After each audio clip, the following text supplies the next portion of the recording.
বাপের বাড়ি আসলে শ্বশুর বাড়ির কথা মনে পড়ে, আর বরের কাছে গেলে বাপের কথা মনে পড়ে। কি একটা অদ্ভুত জীবন, তাই না? কোথাও যেন শান্তি মিলা না। আচ্ছা, সবাই যদি একসাথে থাকতাম তাহলে কত সুখের দেখা মিলতো, তাই না? যাক, আফসোস করে কি হবে, নিয়ম তো আর ভঙ্গ করতে পারবো না। আসসালামু আলাইকুম এভরিওয়ান, কি অবস্থা সবার? সবাই কেমন আছেন? আশা করি সবাই ভালো আছেন। আমি আলহামদুলিল্লাহ ভালো আছি। অনেকদিন পর একটা ডেইলি ব্লগ শেয়ার করব, আশা করছি ভিডিওটি আপনাদের ভালো লাগবে। প্রায় 7-8 দিনের মতোই হলো আমি আমার বাপের বাড়িতে এসেছি। অনেক বছর পর আমার বাপের বাড়িতে এইভাবে থাকছি।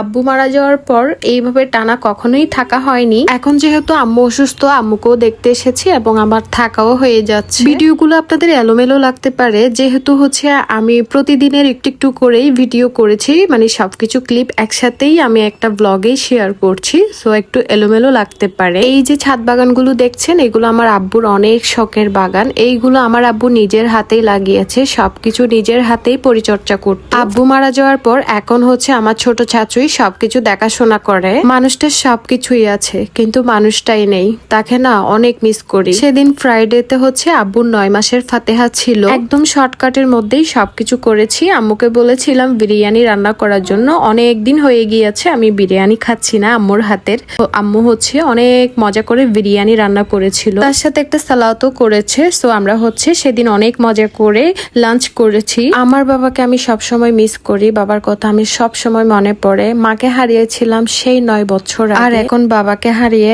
আমি একদমই শূন্য। মা বাবা ছাড়া জীবনটা আসলে কতটা কঠিন, যার নেই সেই বুঝবে। আমি আমার মা বাবার জন্য সবসময় দোয়া করি, তারা যেখানেই থাকুক সবসময় ভালোই থাকুক। আল্লাহর কাছে অনেক অনেক শুক্রিয়া, আমাদের সেকেন্ড মাও আমাদেরকে কখনো মায়ের অভাব বুঝতে দেয়নি। উনি সবসময় আমাদের 3 ভাই বোনদেরকে সবকিছু থেকে আগলে রেখেছেন, মায়ের ভালোবাসা দিয়েছেন। উনি কখনোই আমাদেরকে ফিল করতে দেয়নি যে আমাদের মা নেই। সো আলহামদুলিল্লাহ আমরা অনেক বেশি ভালো আছি, আমার মাকে নিয়ে, সবাইকে নিয়ে, আমার ভাইদেরকে নিয়ে আলহামদুলিল্লাহ। যাই হোক, অনেক পার্সোনাল কথা আপনাদের সাথে শেয়ার করলাম। অনেকদিন পর আমরা সবাই মিলে একসাথে মজা করছি। আমার চাচু, চাচি, আম্মু, আমার কাজিন সবাই একসাথে আছি। আমরা সবাই মিলে হচ্ছে ছাদে উঠেছি এবং ছাদে উঠে সবাই অনেক বেশি মজা করছি। এইদিকে দেখলাম আমার ছোট চাচুর কাছে অনেক সুন্দর সুন্দর কবুতর আছে। মাশাল্লাহ, কবুতরগুলো অনেক সুন্দর, অনেক সুন্দর করে বাসাও বেঁধেছে। এইগুলো হচ্ছে আমার কাজিনের বেবিরা, ওরা হচ্ছে ওর নানার সাথে দুষ্টামি করছে এবং কবুতর নিয়ে খেলা করছে।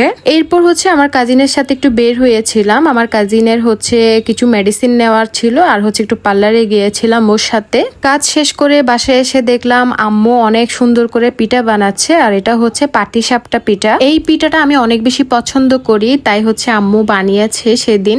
আর অনেকগুলো নারকেল দিয়ে না এই পিঠাটা তৈরি করা হয়। সো এই পিঠাটা খেতে অনেক বেশি মজা হয়। মায়ের হাতের রান্না কারো সাথেই তুলনা করা যায় না, আর আমার মায়ের হাতের রান্না এমনিতেও মজা। সো সবকিছু অনেক বেশি মজা ছিল। এর পরের দিন হচ্ছে আমরা মেজাপুর বাসায় গিয়েছিলাম। আপুর বাসা যেহেতু কাছেই, তো আমরা হচ্ছে সামনে কিছুই হেঁটে যাচ্ছিলাম। তো হাঁটতে হাঁটতে হচ্ছে আমার স্কুলের পাশেই চলে এসেছি।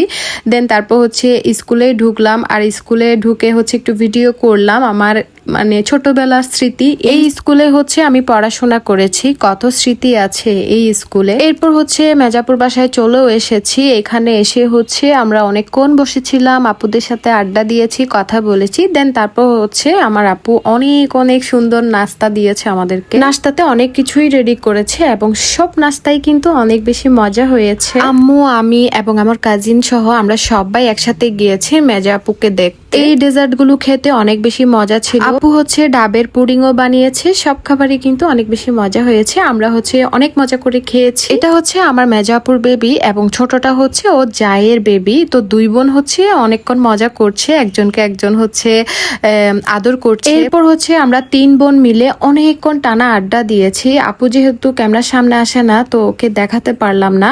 আমার ছোট বোন, আমার মেজো আপু এবং আমি মিলে অনেকক্ষণ আড্ডা দিয়েছি আম্মু সহ। আমরা বড়রা আড্ডা দিচ্ছি আর ছোটরা হচ্ছে খেলাধুলা করছে, যে যার মতো এনজয় করছে। আমরা 3 বোন একসাথে হলে অনেক গল্প করি। গল্প করতে করতে টাইমই শেষ হয়ে যায়, কিন্তু আমাদের কথা শেষ হয় না। এইদিকে মেজাপু দেখাচ্ছিল সে ব্যাগ নিয়েছে, সেটা অনেক বেশি সুন্দর ছিল। কথা বলতে বলতে আড্ডা দিতে দিতে ডিনারের টাইম হয়ে গেল। এইদিকে হচ্ছে আমার আপু হচ্ছে ডিনার ছাড়াই আমাদের আসতেই দিচ্ছে না। সো ও হচ্ছে সিম্পলের মধ্যে বিরিয়ানি রান্না করেছিল আমাদের জন্য। ডিনার শেষ করে আমরা বাসায় চলে এসেছি। তো ইয়া আজকের ভিডিওটা এই পর্যন্তই। আশা করছি আপনাদের ভালো লেগেছে। নেক্সট অন্য কোনো ভিডিও নিয়ে আবারও চলে আসবো। ততদিন পর্যন্ত সবাই ভালো থাকবেন। আল্লাহ হাফিজ।